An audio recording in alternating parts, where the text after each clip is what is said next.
Carpe diem, seize the day. So let's continue on this path and go a little bit more in depth into this idea of self-concordance.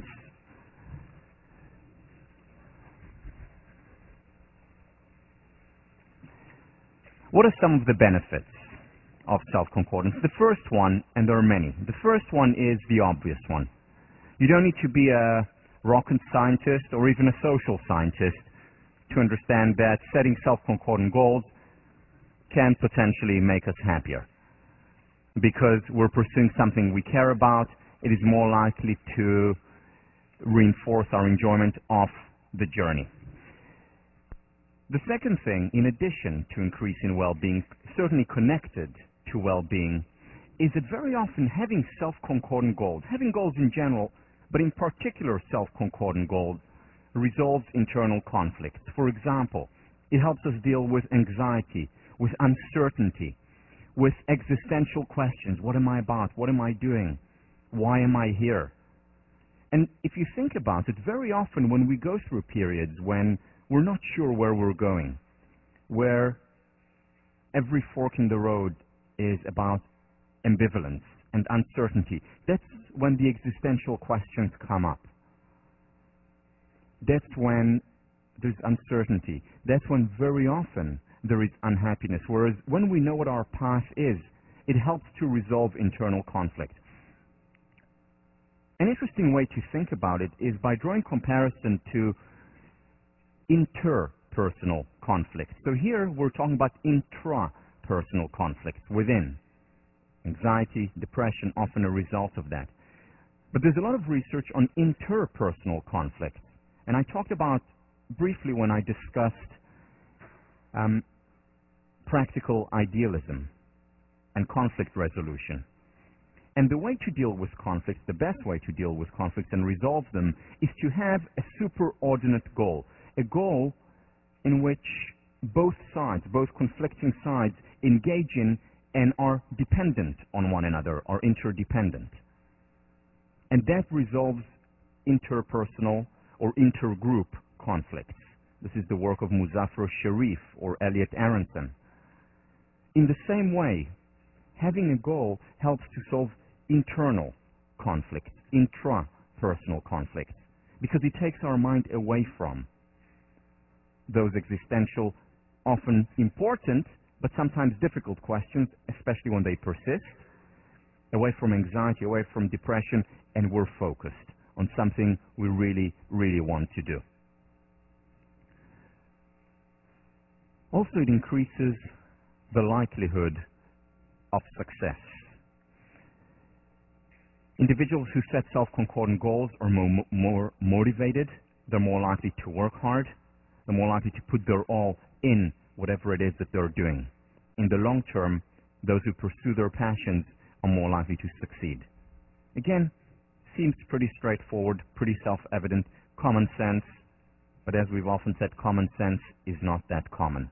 In many ways, this increased likelihood of success when we pursue the things that we're passionate about defies the no pain, no gain maxim. It defies it and changes it to the following maxim: do it better with pleasure. Now, if you quote me on this, I'll deny it. I did not say it. If you show someone the video of me saying it, I will say that it's my cheesy twin brother who coined it. But it's true. We do it better with pleasure if we pursue our passions. What happens in practice, and again, there's a lot of research on it. You're reading some of it. I elaborate on some of it in the book. There's a lot of research that shows that when we're engaged in a self-concordant goal, we're much more likely to then continue to pursue self-concordant goals. Because it was good, we were more successful, we want more of it. It's self-reinforcing. Not just on the macro level of life goals, where it does that, but also on the micro level. And what we see is a trickle effect. People who set self-concordant goals we're actually doing better in areas that were not necessarily self-concordant. For instance, let's say you're a member of an undergrad a cappella group, and you really enjoy it, and it's self-concordant, something that you believe in, it's something that you enjoy, something that is interesting to you, something that you're doing because you really, really want to be doing it. In other words, a self-concordant goal, that will have an effect, a positive effect on other areas in your life, such as a class that you don't necessarily enjoy that much, but you're doing more because you feel that you have to, as opposed to because you really, really want to. So potentially identifying self-concordant goals can also help you improve your grades. Again, even though they're not related at all.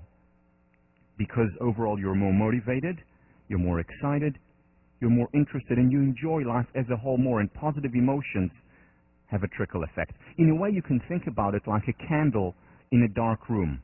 Very often you don't need to light up the entire room with lights.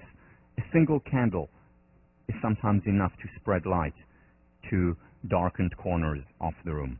The same with self-concordant goals. They have a trickle effect. Choosing to do things, doing what we want to do, has also health benefits. This is one of the most important studies done in the field of psychology by, once again, our own Ellen Langer. What she did was go into old age homes and divided the old age home randomly into two groups. The one group got all the support that they needed. Whatever they wanted, they got. They asked for certain food, they got it. They asked to be helped carry out certain tasks, they got it. Everything was done for them. In many ways, the old age homes that many people dream of. And then the second group didn't have it as good. Not everything was catered for. They very often had to do their own things. For example, notably, they had to water their own plants. They very often had to set their own routine during the day. The service wasn't as great as the first group.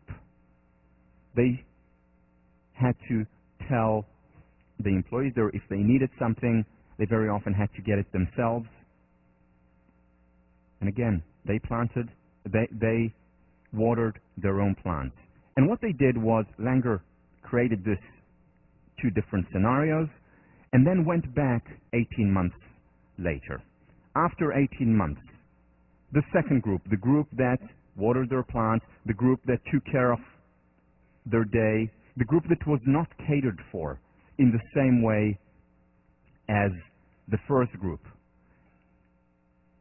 they were less likely to be depressed, they were happier, they were more energetic, more independent, physically healthier. And the clincher, 18 months later, they were 50% more likely to be alive.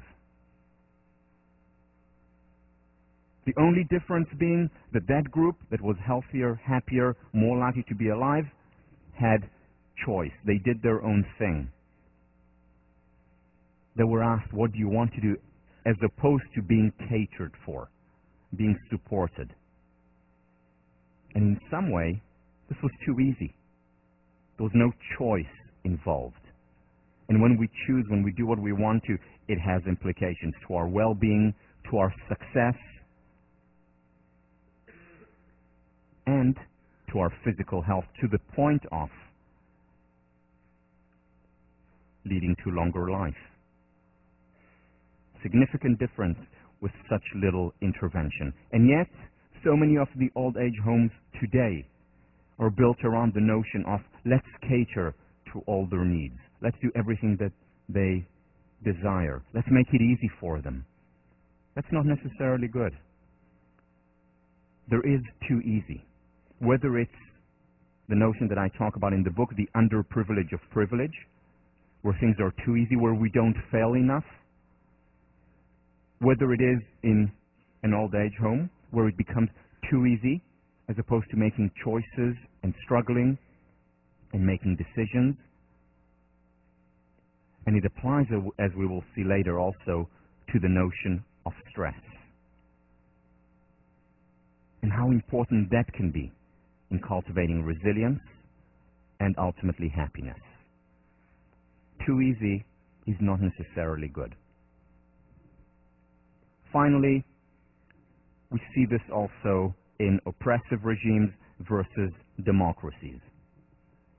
One of the main reasons why people are happier under democracies, and remember, that is one of the few external circumstances that can predict happiness. One of the reasons is because under democracies, people have choice. As opposed to under dictatorships, very often they're told, okay, you need to go into accounting, you need to go into engineering, and you need to go into athletics, and so on. And when you have a choice, that is a good predictor of happiness.